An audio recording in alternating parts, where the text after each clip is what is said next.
We pay so much attention, of course, still not enough, to what we eat, how it's produced, how it travels to us, the nutrient density, etc. But most of us put clothes on every morning, of which the majority of fibers are made of petroleum or are coated in plastics and other petrochemicals. Do you hear the word? Petrochemicals. Why are we fine with having that on our skin? And what could the role of the fashion industry be in changing this narrative? And how could it be leading the regenerative transition? Starting with leather.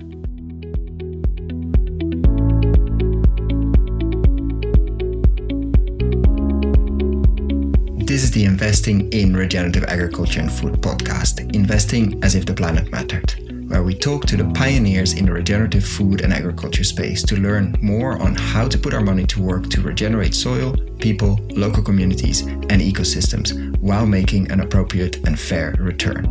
Why my focus on soil and regeneration? Because so many of the pressing issues we face today have their roots in how we treat our land and our sea, grow our food, what we eat, where and consume. And it's time that we as investors, big and small, and consumers start paying much more attention to the dirt/soil underneath our feet.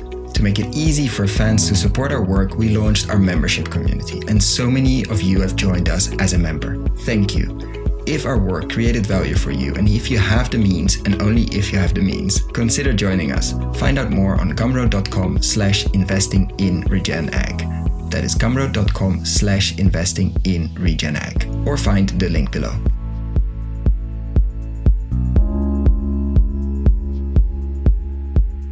Welcome to another episode, today with farmer rancher on a regenerative organic farm in Central Oregon, but also designer and food system activist, Cate. Welcome, Cate. Hi, Koen. Thank you so much. I mean, that's a short intro, but there's a lot to unpack there. Let's start with probably the most important one, the farmer rancher piece.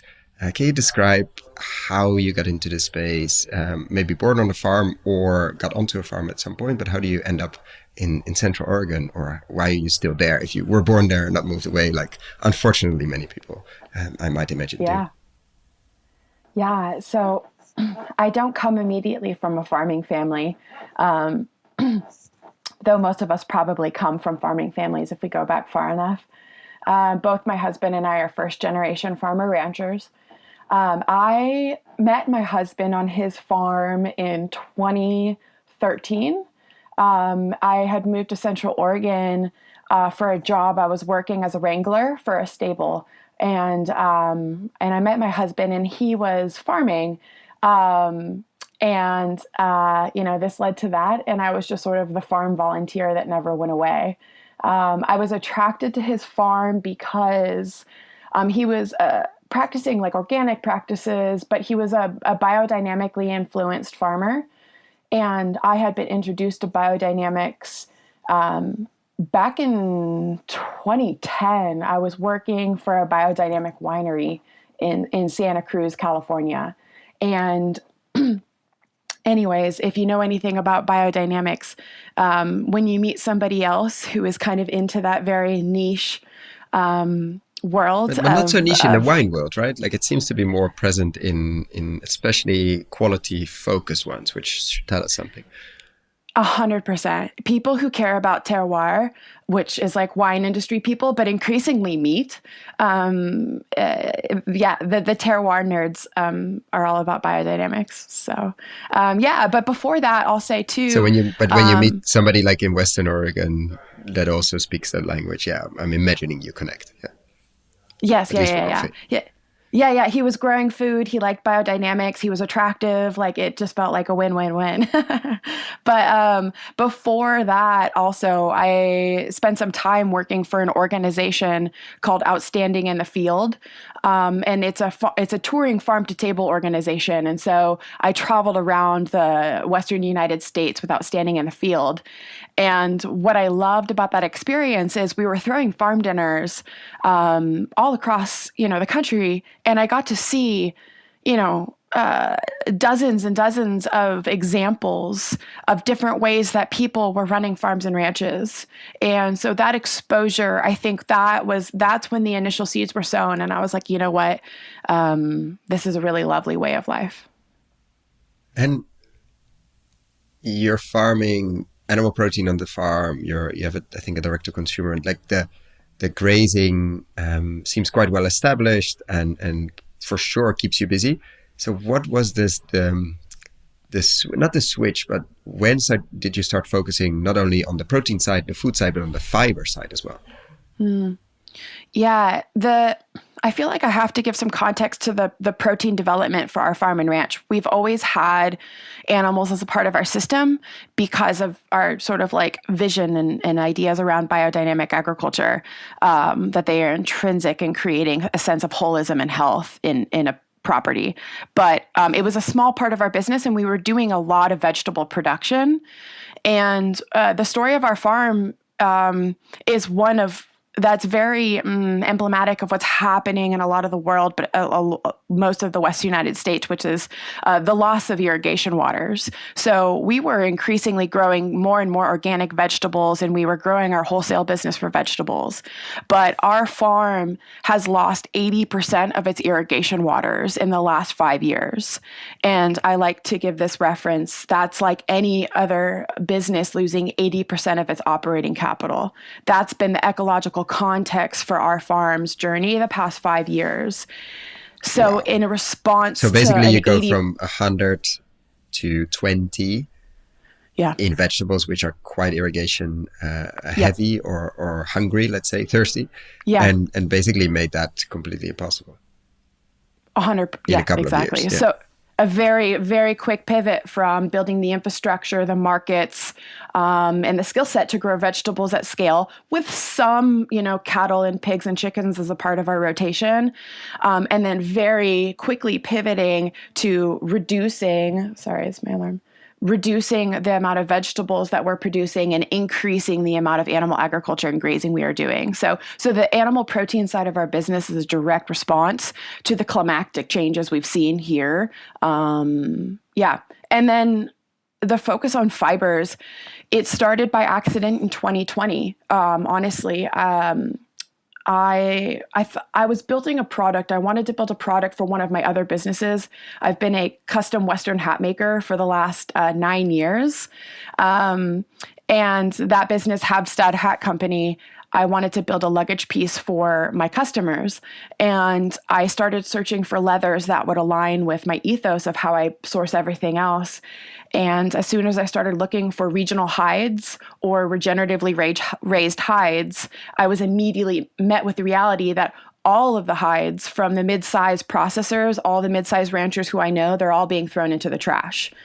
And being somebody who let's that sink in. So mid-size, which are not the tiny ones with 2-3 animals, these are significant operations, especially if you look on a world scale. You say basically 100% of those hides after a slaughter, which are fine hides, we get into the details later, basically get thrown into the trash. Yeah. In the United States alone, it's 5 million hides a year are thrown into the trash. 5 million. Okay. And so where does all the other leather come from? Only from the massive slaughterhouses or abattoirs? Is that where our normal, quote unquote, I'm doing quotes, leather comes from? Yes, primarily commodity leather that you're going to find in most fashion products are coming from either, the most large economies of scale, the biggest of the biggest aggregation, but most of them are foreign. So most products you're going to find are either being sourced from Brazil. It's a huge provider of leathers. New Zealand is another huge provider in China. But these are even if they're being sourced from Brazil, a lot of them are getting tanned in China. So like when you start really looking at like the global map of how leathers move through the globe, it's a huge, there's so much travel, there's so much toxicity, and a lot of these hides, there's a huge movement right now to build traceability and transparency into these systems because unfortunately a lot of the commodity leathers in the market right now are products of deforestation. So whether it's a waste product or not, if it's coming from a model of sourcing that is exacerbating or perpetuating deforestation, that's what a huge portion of the leather industry is. Wow, basically 5 million hides a year in the US are being thrown out. And in terms of just quality of hides, are they different in the US? Are they the same as Brazil? And just in many cases, the processing isn't there. Like, what would you be able to easily use them, or are there different quality items or quality pieces, quality characteristics, let's say, of those 5 million hides are thrown away in the US? Yeah, we're learning what causes quality differences. I would say no. I mean, a hide is a hide is a hide. Where the difference often comes, even like if an animal like, has been inside or their whole life compared to raising. But yeah, Brazil is mostly I would outside say, anyway. yeah, I mean, most cattle are going to be outside for most of their life until it comes to the finish process.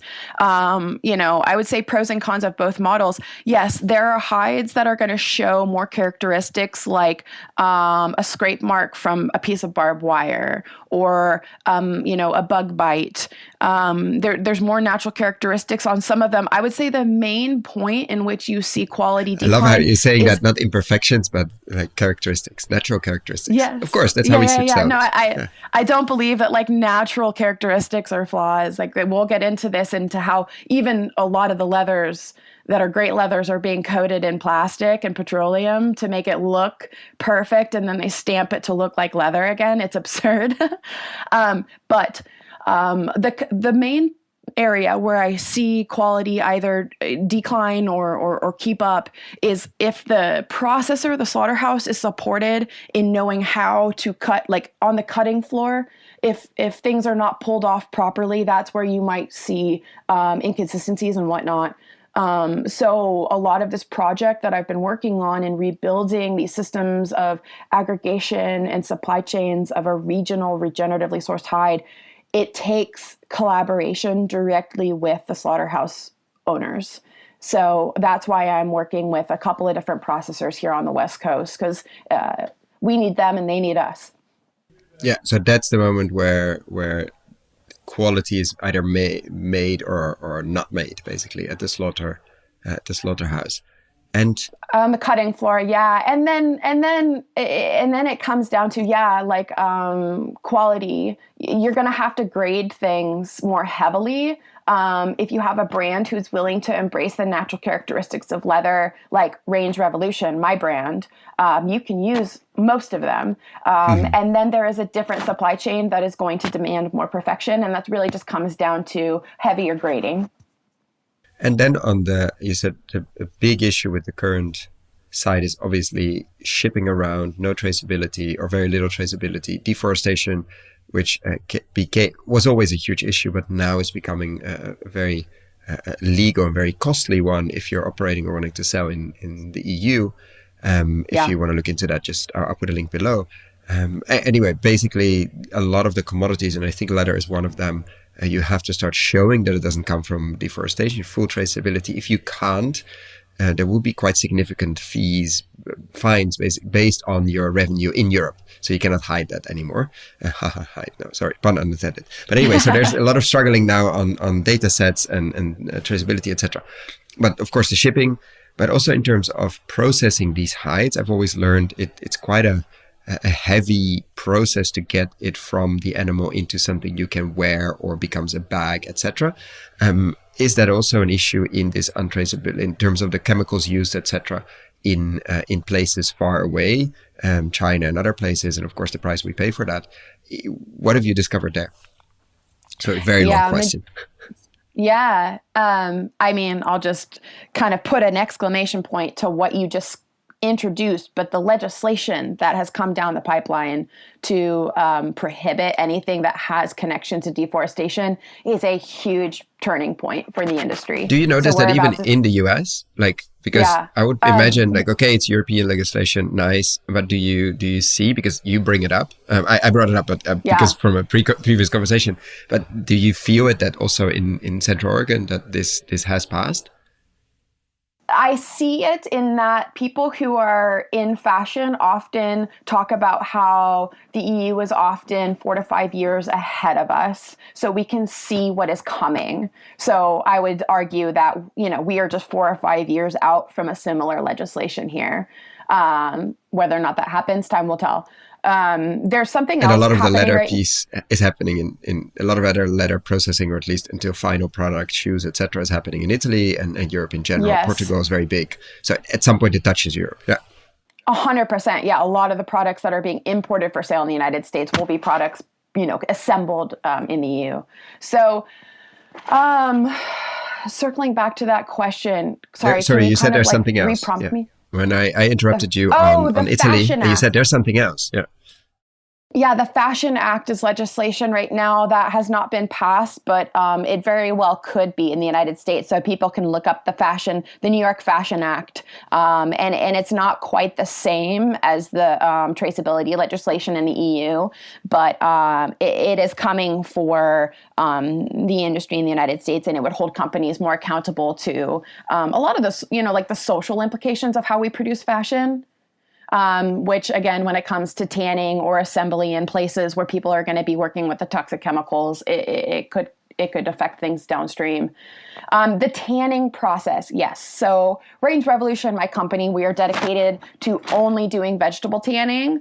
And that means that we have to use our design mindset, work with a material that is prepared in that way. I love that sort of like a creative, I believe that creativity flourishes with limits and boundaries. And so we use that limit of veg tanning to dictate the designs that we build. A lot of the industry relies on chrome tanning for certain, product outcome. And it is the chrome tanning process that is extremely toxic. So people will have opinions about this, but I don't know that we can take a regeneratively sourced hide, however you want to define regenerative, but I don't think that we can take a regeneratively sourced hide, put it through a chrome tan process, and then sell an end product and say, look how regenerative my bag is. I think we have to think about everything along the supply chain. So it feels a bit like amazing vegetable and then dosing it in sugar and too much salt or whatever other chemical additives and presenting it. Yeah, that doesn't seem to make sense. It reminds me of again, being a producer, I think about a lot of these certifications. If you look at a certifier that's really just a prescriptive, do A, Y, or A, B, and C, and here I'll give you this verification versus the outcome-based processes. I think that again, from a design standpoint, we can't just say, yay, I took this one step at this one part of the supply chain. We have to look at the outcomes of how we design product.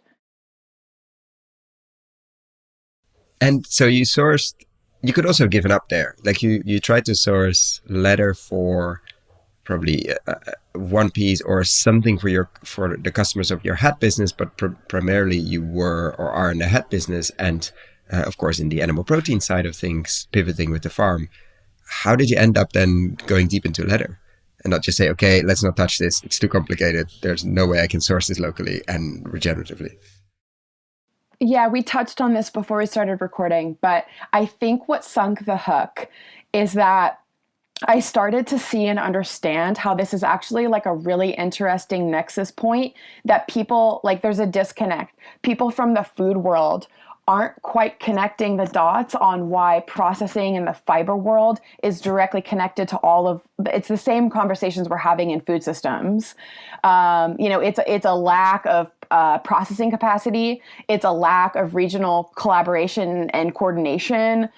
It's a lack of catalytic capital. It's a lack of distribution models that support transitional organic or transitional regenerative systems. So all the same conversations I've been having in food systems for the past decade, I saw were the exact same conversations that are happening or need to happen in the fiber world. And they are all connected with the same through line, which is soil. And here's one thing that people don't think about. You could be the most conscious-minded localvore, right? You source your food locally and you buy organic at the farmer's market. And that person, more likely than not, wakes up in the morning and puts petroleum on their body. And that is what it's such an ironic thing. We don't give me understand the stats. It's in your deck, but give me the stats of the percentage of fibers. 60 to 70% of our fiber supply chain is petroleum based at this time. So again, cannot be healthy. Yeah. No, absolutely not. These are petrochemicals that our body's single most absorbent organism our skin is in contact with on a day-to-day basis.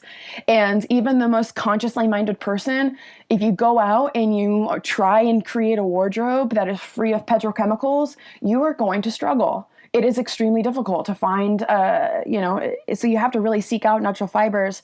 And so that was just the disconnect. And then at the same time, with a producer's mindset, like everything I do comes back to the well-being of producers. Like I really have to anchor our conversation in that. Like everything I do, that through line is the well-being of producers, because we cannot improve ecological outcomes if our producers' well-being is suffering. And I sit in the middle of agriculture and I watch producers' well-being suffer. So with that mindset, when I look at how do I help improve the economic realities for the best regenerative ranchers that I know, we have to help them increase their margins. And the meat business, if we're all relying on just the meat we sell off a carcass, let me give you this stat. At this current time, only 65% of a cattle carcass is being utilized, right? Only 65% of a cattle carcass is being utilized. And so what is the stuff that is not being utilized? It's going to be the hides, the offal, the fat, and the bones. And so when we talk about ranchers who are struggling to make a viable living, even if they're practicing the most innovative regenerative practices, but their economic realities are constrained by that utilization rate, how do we increase the utilization rate? We have to bring all of that stuff, which has been deemed waste, which is absurd. These are valuable things. We have to rebuild these systems for whole carcass utilization. So that has driven my dedication to solve the hide waste issue. And then if you want to take that stat about, quote, waste, and then reframe it so it's about somebody who cares about emissions, let's talk about it from an emissions perspective. I saw the statistic, the FAO put out a study about the meat industry's emissions. And in the United States, upwards of 80% of the meat industry's emissions can be traced back to the waste of that system. So if we want to address emissions of the meat industry, yes, let's help our producers do better, right? But like if the waste is the issue, we have to solve for the waste. So I look at it from, yes, the producer. Is it the waste like during the production, as in manure, or the waste that's left over after processing or after slaughter? I read that study as it was the waste of the system after processing. So if 45 is a lot. And then for like an average producer, rancher you work with, selling the hides instead of having them thrown away, how much of a difference does that make for them? Like, is it substantial? I'm not looking at the exact numbers, but is it substantial enough to like, oh, this could be a nice extra to continue to do what I do? It's okay. Well, let's look at it this way. Right now, it's not a whole lot, and we are working on building the model so that we increase that return to the rancher and the return to the processor. But look at it this way. Currently, the hides are a liability to the processor. It is an incurred cost for that processor to dispose of it. So again, processing cost is one of the highest costs. Our processing costs keep going up for our animals because it is the processor's responsibility to dispose of this waste product. So they are paying, some people are paying upwards of $30 a hide to dispose. Which is crazy. So, so basically, if you look from it, the leverage point, you would say, okay, figure out a way to do something with the leather and figure out, I don't know, some kind of broth business, do something with the bones, which I think on the weight ones are very relevant, and then the fat. And then you would done a pretty big chunk of the 45% that is waste, or the 35, sorry, a pretty big chunk of that actually can have a lot of value. 100%. And I'm not trying to solve all of those supply chain issues. I'm focusing on hides, but I'm working with a small and mighty collaborative of people here on the West Coast where I'm focusing on the hides. One of my co-conspirators focusing on getting bones to soup and broth companies. And then another person is working on turning the fat either into a biofuel and or into like a cooking oil. So again, if we work on those three in tandem and we can recapture the margins of those, quote, waste products, we've just changed, the utilization rate and the margin and return to the rancher and processor. And those are like catalytic levers. So, yes, I love design. Yes, like I want like fashion for better or worse, in many ways sort of leads cultural narratives. And so I want to lead a cultural narrative that reverses this absurd view that livestock are the reason we have all of our problems, when it's really like, let's get down to the nuance. And it's, one, we don't revere whole carcass utilization. We deem products that are of value waste products. And then we let the oil industry do what it does best, which is rebrand its products into the clothes that we wear. Like, so it's a lot we just we're recording this beginning of May 2023. I think it was just the Met Gala in New York. So how long does it take until we have like a led to market certified, regeneratively grown leather piece there, capturing the attention of the world fashion media? Sorry, open question.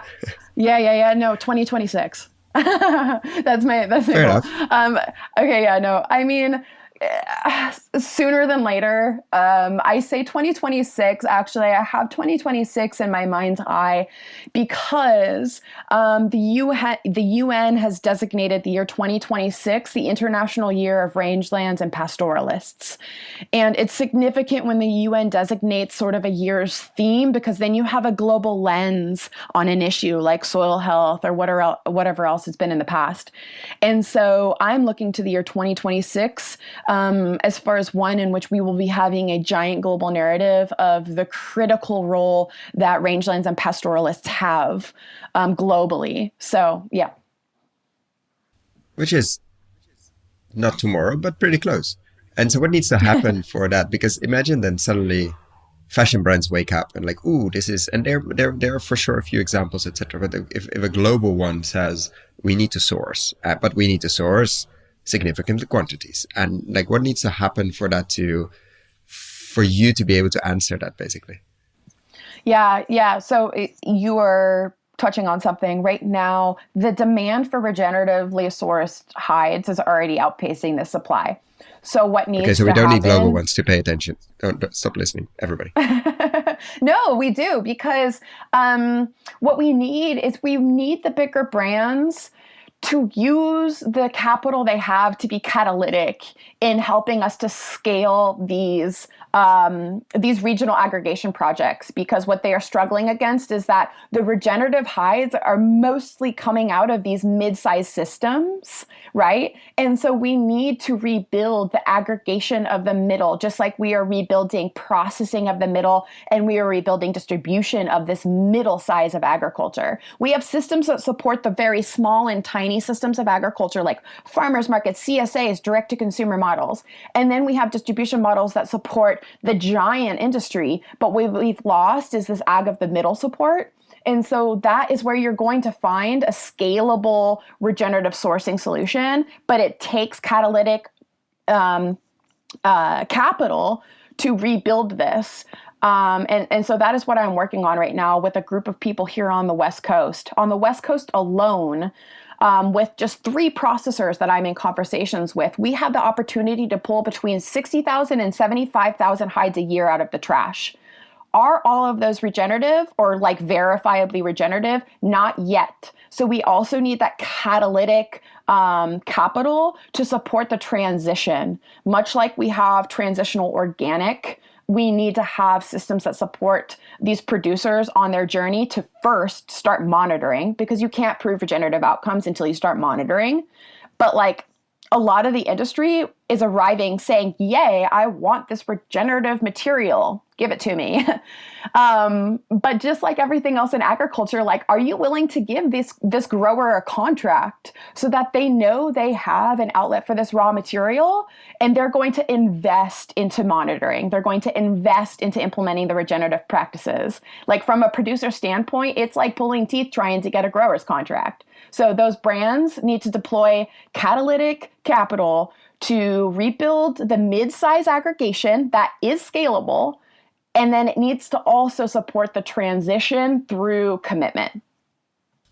Yeah, so it really, and it's funny because you can basically one-on-one put it on food as well, and probably on like renewable energy, where we have seen a lot of like PPAs, power purchase agreements, unlocking a lot of this. So we have a precedent for this. Like we know But somehow in food and in fiber, apparently as well, we haven't really used that power and the transition part yet. And it takes time. That's not like something you can have it tomorrow if you press a button today. Like, this is not a service center.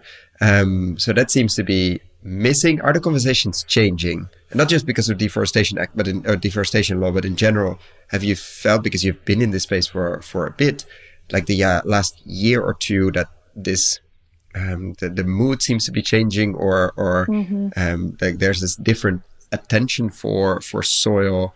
And because of course I feel like the little bubble has been growing, but I'm also asking like you on the land, have you felt that as well?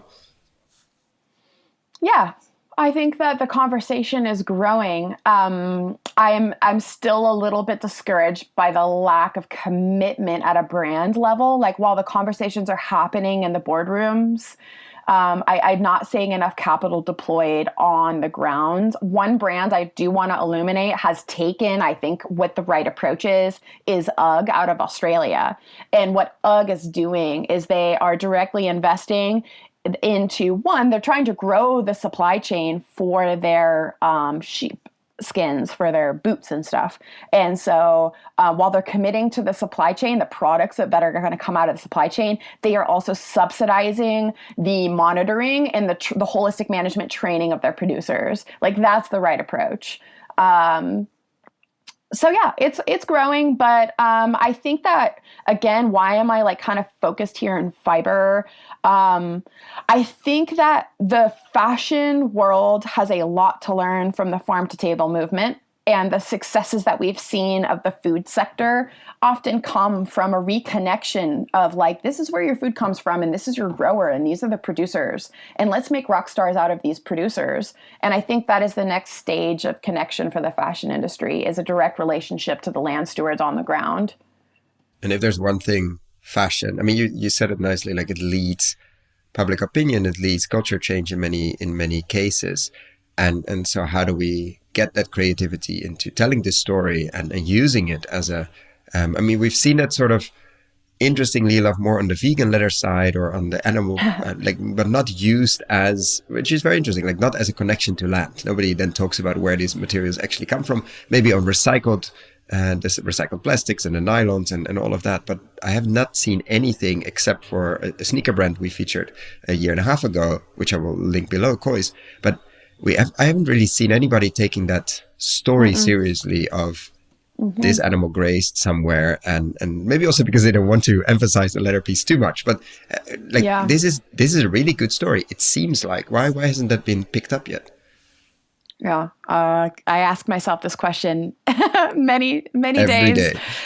Yeah, it's just a disconnect. It just is. Like, fashion, again, it's like it's why does that person wake up in the morning and put on a petroleum shirt, even though they're going to go to the farmer's market and buy that local food? Like, it's been hidden.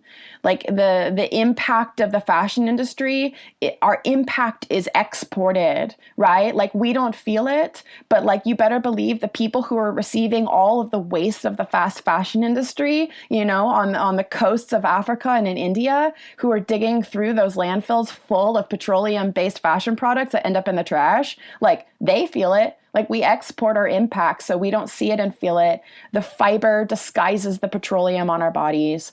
So anyways, it's about helping people re-see how our impacts are woven into the fabrics on our bodies. And so that is the story I am like trying to tell through this project. And I think that design, like I say this, like, design can make people see differently, feel differently, think differently, act differently, consume differently, right? These subtle ways that we brand and we design products, like, they in the most beautiful way can shift how we see the world.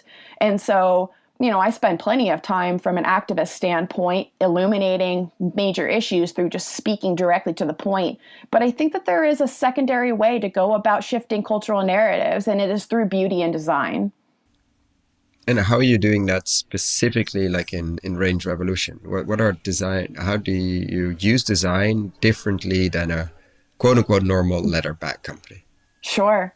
Well, one of the ways that Range Revolution's leather goods are different from mass industry products is that we do not coat our leathers in petroleums to hide any version of a natural characteristic. So when you go out into the world and you go try buy a leather bag, when you're looking at that leather bag, what you're likely looking at is some version of a leather, whether it's full grain or it's some sort of a split. It's likely been coated in a petroleum product and then stamped with a grain stamp to look like leather again. And what that is it's a mass industry's attempt to create like this consistency without flaw in product. So I don't do that because what I would like people to look at is a natural grain product in which you might see a little mark that is a bug bite or a little scratch that is, a representative of a cattle living a life of a cow out on the rangeland.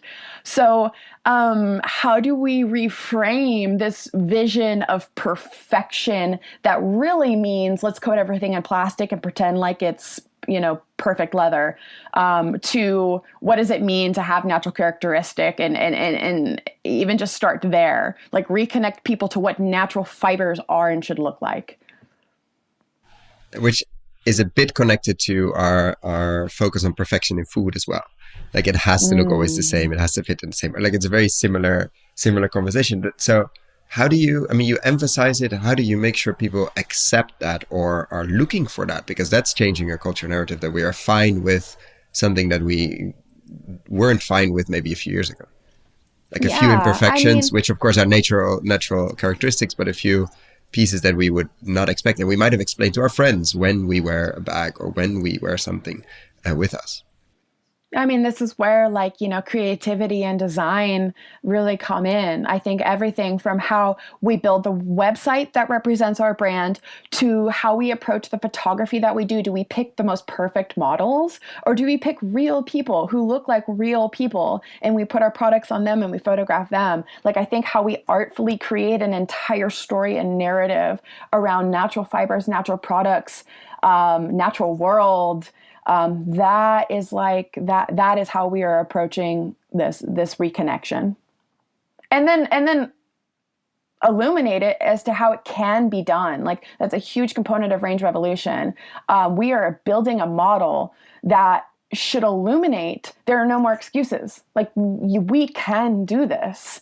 So while many brands might introduce like one product with a quote regenerative source amidst a product line of like 200 styles that might come out this year, we will build a 100% collection out of these traceable regeneratively sourced hides because we must lead from the front. We have to show people this is possible. And then how do you envision that might shift on? I mean, you're now moving into the processing as well, not just for Range Revolution, but of course wanting to scale the impact there as well. Do brands need to shift to accept or to be okay with more imperfections, or do you see like there is also a way of getting, like, where do you need to compromise if you have to, when you start maybe saving these 65 or 75,000 hides just in your area? Is there enough demand for imperfection, quote unquote? I'm really not saying they're not perfect, but where do you see that where do you see that landing, or does the whole industry just need to get around like, look, this is a natural product, which means it comes with different designs now and then? Well, what I'll say is that, again, it comes down to, I think, heavy grading. So you're going to have hides that are darn near perfect, and you're going to have hides that have more, imperfections. So if we do our job well and we are grading these hides stringently, we can create a supply chain for a certain design in which, like, the front panel of this purse would be distracting to have this mark on the front panel. We can have an A grade hide for those products that are darn near perfect. And then we need to do what we do best as designers and get creative and think about how we're actually going to design to embrace natural characteristics. So for example, we created a bag this year, which is a direct response to this. So the hides that have more natural characteristics, we have taken that hide and then we've created a custom sort of floral embossing stamp for it. And we are embossing those hides with this beautiful pattern. And that essentially, I don't want to say it hides it, but it does. It integrates the natural characteristics into a design in an artful way. So again, like, designers should be excited at the opportunity to take a challenge, which is use this natural product and design to embrace it, design to elevate it, design to, just as chefs. Respect it. Basically the same. Yeah. Like chefs with different flavors, different characteristics, different seasons. We always put them on Netflix series as the great artists, but probably farmers should be and ranchers, but at the same time designers as well, because it's their job or their art to turn it into something explainable, story, and sellable. And if I can reconnect this to your world, which is the art of creative investment, the art of catalytic capital, right? We can continue to follow these old models of moving capital around that don't actually inspire innovation. In fact, it restricts innovation. Or investors can think of themselves as capital artists. How am I going to get creative in how I deploy this capital to inspire innovation and systems change? So we are all artists working in our own industries to solve big problems, and we all work together. I have found this group that I am working on the West Coast, Range Revolution, is doing its work to support this whole carcass utilization and this waste issue in leathers, in hides. But it takes these co-conspirators who are also working on the slaughterhouse floor, on the distribution side, on finding homes for the bones and the fat and the offal. And this group that's amassing here on the West Coast, I mean, we have seriously tangible impact to make. And we are now meeting some of these, I'll say, capital artists who are helping learn how to deploy capital in artful ways to really propel this work. Yeah, I really like the term, obviously. And what would you, switching the conversation, what would you do if you would be in charge of a significant fund? I usually use the example of 1 billion, but if you had to put $1 billion to work in food and ag and fibers, of course, or in let's say land stewardship, where would you focus on? I'm guessing something obviously around the missing middle, but maybe something completely different, and you would focus on other art forms, let's say. But what would be your focus if there were no restrictions, but it had to come back at some point? Yeah, good question. I mean, I don't want to recreate, what are already really great models for deploying capital. So I'll just sort of like point to some people who I see doing excellent work, and I would deploy more capital to them. First and foremost, people like Mad Capital and Dan from Steward, the work that they are doing in getting flexible capital that supports transition on land. We have been the benefactor of the perennial fund from Mad Capital, and it has allowed us to take over more land and transition it to organic. So I would say that is one. And then you've got Go Steward, you've got them, deploying capital to provide bridge loans and then helping those people turn those bridge loans into term loans. You've got mission-driven finance doing a lot of different creative deployment of capital. And in fact, I'll signal that mission-driven finance just launched a new fiber fund with Fibershed and Sustainable Agriculture and Food Systems. Those are the two groups who have sort of partnered with mission-driven finance to create this fiber fund that is focusing on a lot of this work in cotton, in linen, in leathers, in natural dyes. And then you've got, like Seneca Capital or the No Regrets Initiative and what they are doing. A lot of these people who I see deploying capital, I think in some of the strongest ways, are ones that are getting dollars into the producer's hands. And I've seen the most catalytic change when you really just put dollars into the most innovative producer's hands. Things move quickly. If you want to get things done, work with producers who know how to bootstrap and know how to move quick and be efficient. So, and then, yeah, I mean, you signaled it. I would really be reinvesting in these systems that are rebuilding, processing, and distribution for ag of the middle. That is the sector we let go of when we kind of entered this Earl Butz era of get big or get out. And we kind of saved the small, and we have the small, we have flourishing farmers markets and CSA programs, but we really let go of those systems of the middle. And that is what our generation is in the midst of, is rebuilding those systems of the middle. Which would take quite a bit of infrastructure capital, basically, but it could be very interesting investments as well. And so fundamental to have that locally owned and locally operated and locally accessible, because we saw it in COVID and we saw it in other ways. Like, it's very fragile, the system we've built, the processing system we've built over the last decades and let's say 50 to 60 years. The people I know who are like doing this, like really on the ground, a friend of mine, he has 2 processing facilities here on the West Coast, and he is really bootstrapped getting these up and going. And these are scalable processing facilities. They are not, Cargill or Tyson size, but they are, processing up, 300 to 500 head a week. I mean, which is like significant.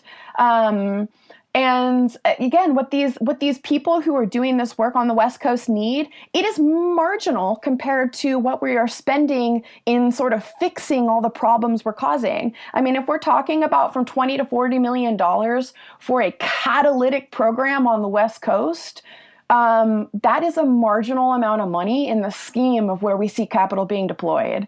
So it's a rounding error. Yeah, no, it's a rounding error in many other places, and it's often overlooked. But I've seen, I don't know if that's the timing now, but the discussion on processing and the discussion on the missing middle starting to get louder, luckily.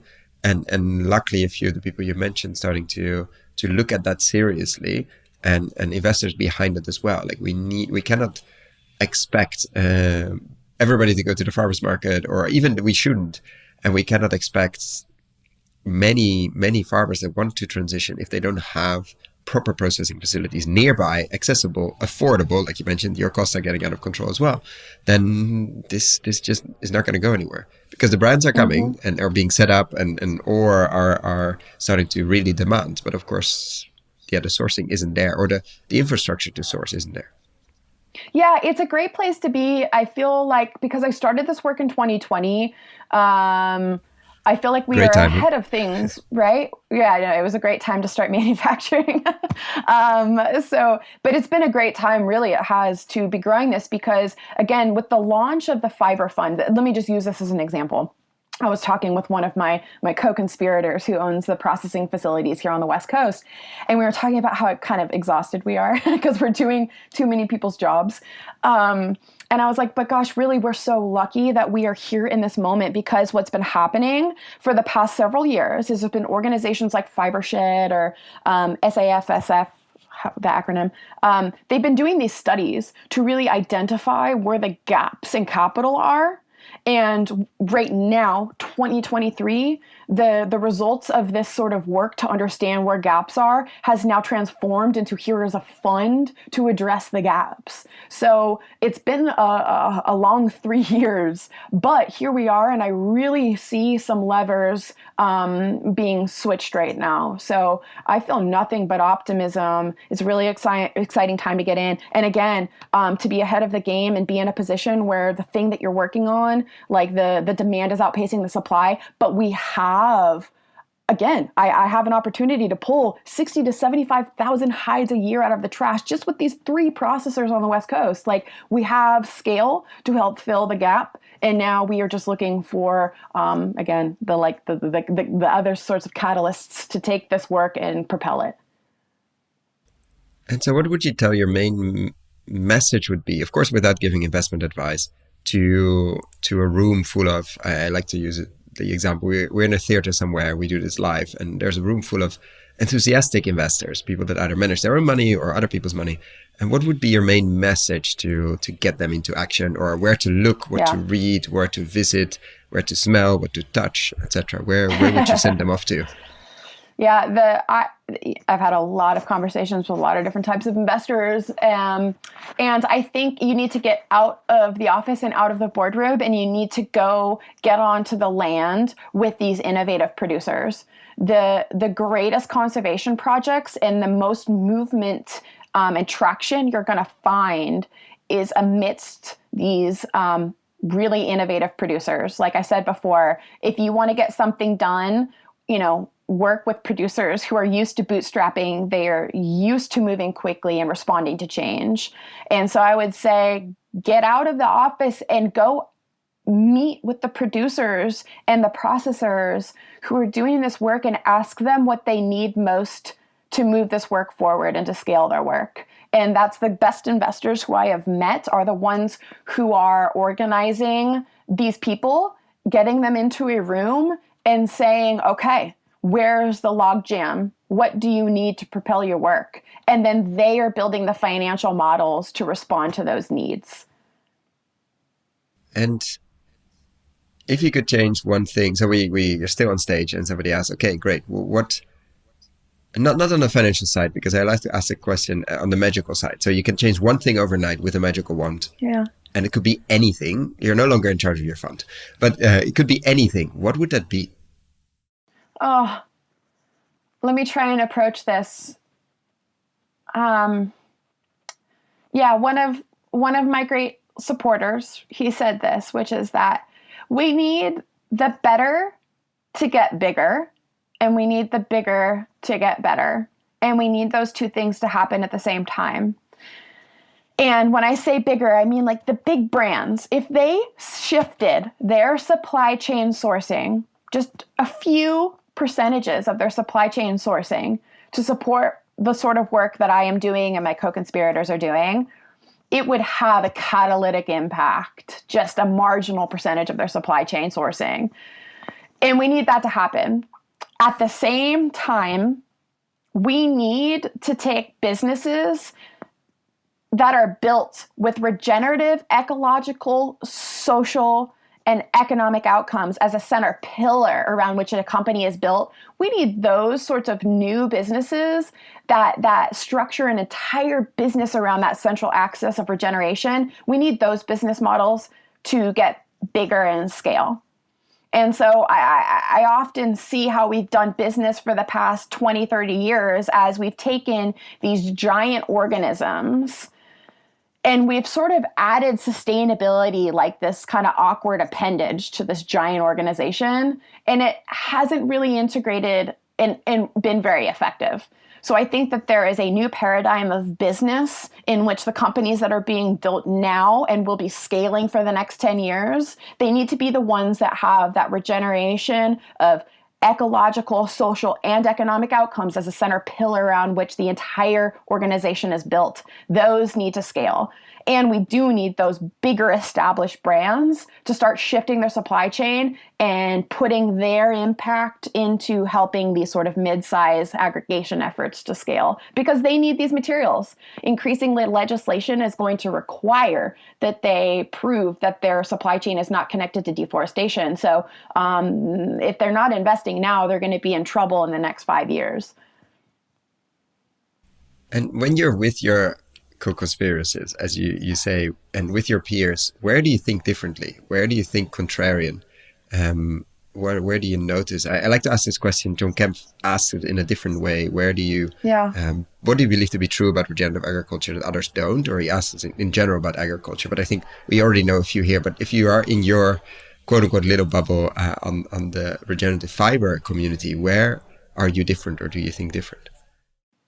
From where am I different from my co-conspirators or from the mass? No, not from the mass. I think it's pretty clear.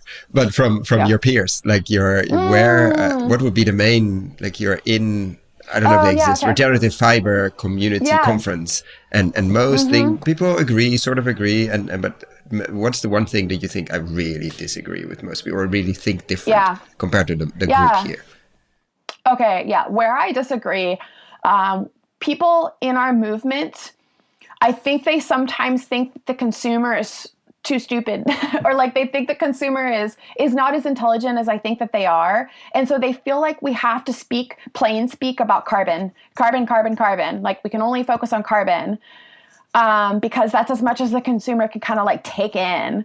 And I think that that's such a lost opportunity because that's obviously not what regenerative agriculture is all about. It is about biodiversity.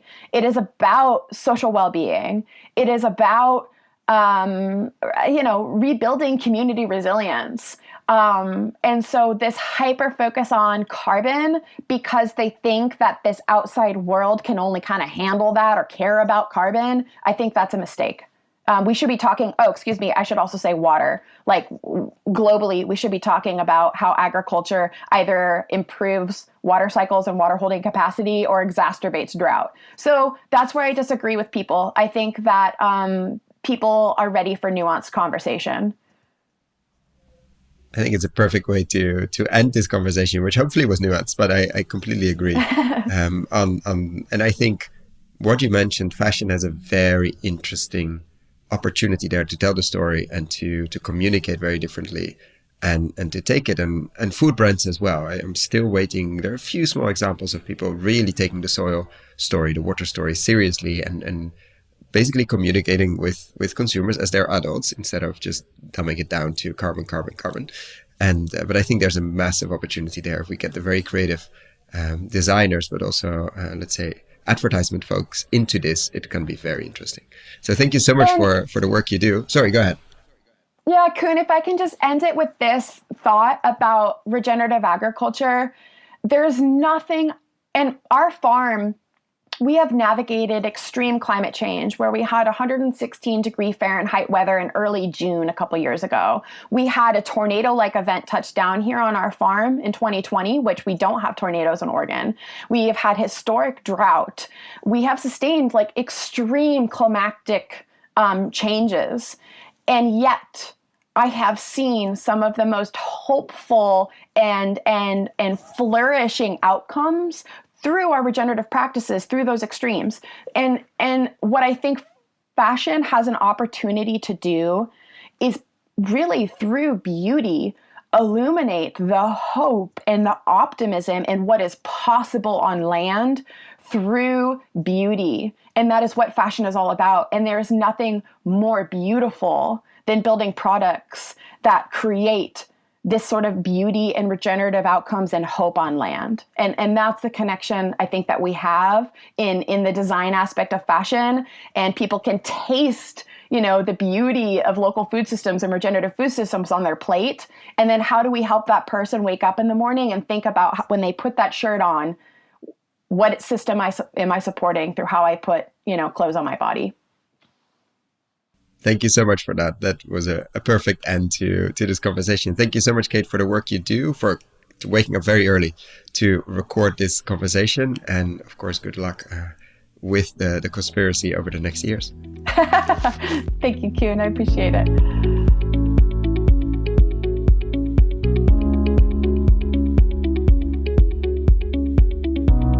Thank you so much for listening all the way to the end. For the show notes and links we discussed in this episode, check out our website, investinginregenerativeagriculture.com/posts.